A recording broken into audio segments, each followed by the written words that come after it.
So this week, what we're going to be doing is learning how to make a slab. And I'm going to show you two methods on how to roll out a perfect slab. And then I'm going to show you the requirements that you need on your slab. It's going to be actually into a little box, and we're calling this the template box. So let's get started. I have a piece of clay right here, and like I said, there's two ways to do this. This is the way that I usually prefer. You're gonna come over here and get your 2 1/4-inch sticks, and I like to just kind of press this clay down so it's close to 1/4 of an inch. It's sort of getting wet right here, so I'm gonna move it a little bit. And then most of the work is done with the heel of your hand. The next thing you're gonna do is you're gonna get out a rolling pin and you're gonna roll it a little bit. I like this method just because you're really in control. You can pick it up and turn it and then roll it a little bit more. On the slab roller, usually you guys don't have that much control because there's a lot of mechanical stuff you have to move around. But anyways, as long as you are on the sticks, you now have a perfect 1/4-inch stick. So that's rolling it out with the cheap method, a couple of 1/4-inch sticks and a rolling pin. So this right here is a slab roller, and basically it does most of the work for you when you roll it in between these 2 canvases. You can set the level. You have to look here on the side, and you want it also to be at 1/4 of an inch. I made a little red mark on it, and looks like this side needs to come down, and that side looks okay. Actually, no, it doesn't. So we're gonna go down to 1/4 of an inch. Okay. Because this, you can't pick it up and turn it unless you keep switching, do like a 1/2 an inch and then take it back out, roll it again at 1/4 of an inch. It's a little bit more tedious to do that. When you put this in, you need to remember that it's only going to stretch in one direction. So if you put it in, and this is a kind of long piece, it's only going to get super long. So if you put it in the long ways against the roller, then you're gonna get more of a square or kind of circular piece. I usually make the part against the roller have a little bit of a thinness to it so it can get under there. And then we stick it to the edge of the roller, make sure it's gonna be sandwiched in between these. Pull this over. Sometimes you have to give this a little tug right here. And then there's a handle right here. And you can just roll this out. And I usually roll it one direction. And then I will come back and just sort of finish it off. It's probably mostly done. But you can see that it's ended up long, even though I started it against long ways against that. So this is also a 1/4-inch slab, and we're ready to go. All right, so we have our slab done, and what the next thing you're gonna do is you're gonna pick a template. So we've made a number of templates for you. I'm gonna let you guys figure out what the shapes they're going to become afterwards. And I think that there are 6 different shapes for you to choose from. They are at sets at your table. So feel free to use those. You can change them a little bit in height if you wanted to. And I'm gonna pick, let's see, how about this one? This one right here. Make sure that it fits on my nice slab here, 1/4-inch slab, that's a requirement. And then I'm going to use something that's not going to damage the table, the cloth, that canvas. We want to keep it nice and clean. And so this credit card isn't going to cut it, but it cuts through the clay perfectly.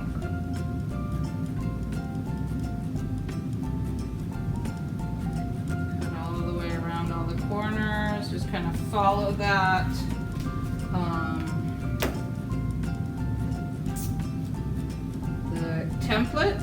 The template is laminated so that it won't get wet, hopefully. And you could just follow around. You might need this clay, so kind of save it. You might want to put it in a bag. This is pretty good clay. It definitely needs to be wedged because I just put a bunch of air pockets into it. But we now have a shape that is ready to go. All right, so I'm gonna take it over to the table and show you the next part. So hopefully I've got everything I need here. I put my slab on a board and newspaper so that I could carry it over to my table. You might wanna do that too. And what we need to do right now is get this into the shape that it's gonna be. So I have I thought I brought a credit card with me. Oh, there it is. I brought a credit card over and I'm just gonna crease where that triangle was in the middle, just a small crease. I'm just going from point to point, and that's gonna be my fold line.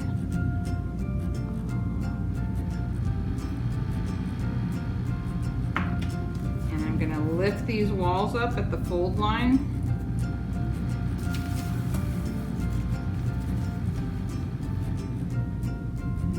To connect it all together. So it's really important that you guys learn to slip and score now. We want to see slipping and scoring happening on this. The corners are not quite there.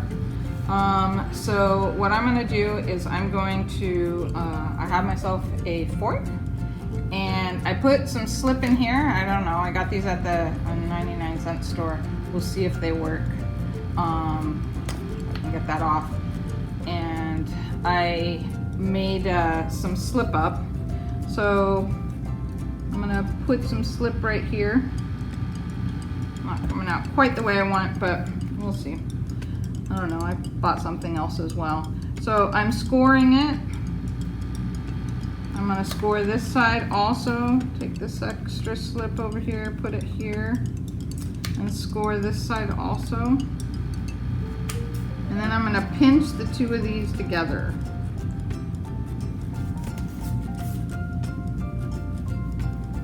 So I really wanna seal these corners up on the outside.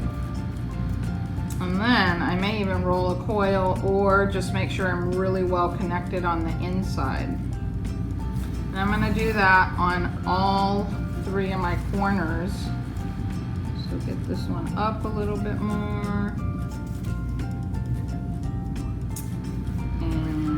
Score it with my fork, both edges, and then get a little of this extra slip here, put it down.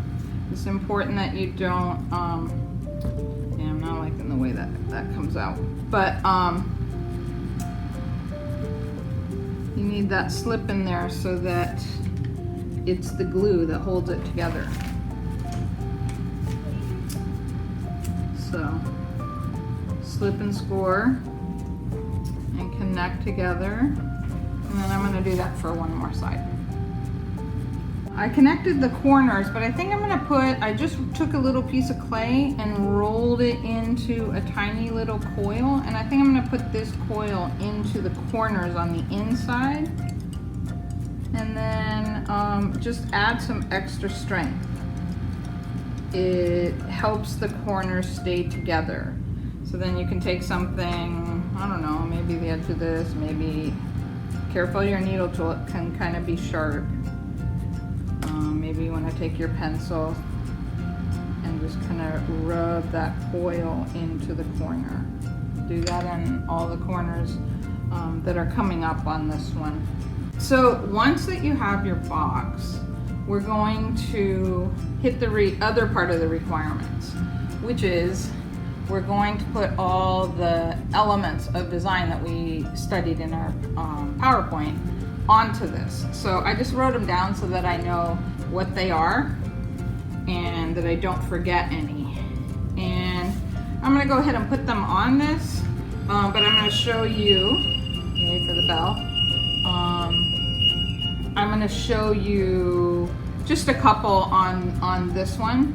Maybe you wanna take a credit card and create some lines, different types of lines. I'm doing some kind of dotted lines. Maybe I want to do like a bee line that shows the direction that a bee might be flying.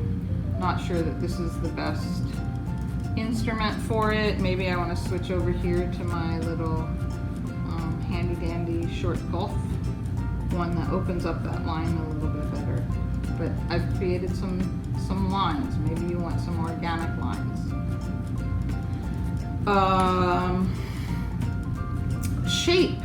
Shape is anything that's flat. So, you know, right here, I could kind of trace the outside of this rectangle. There's my shape.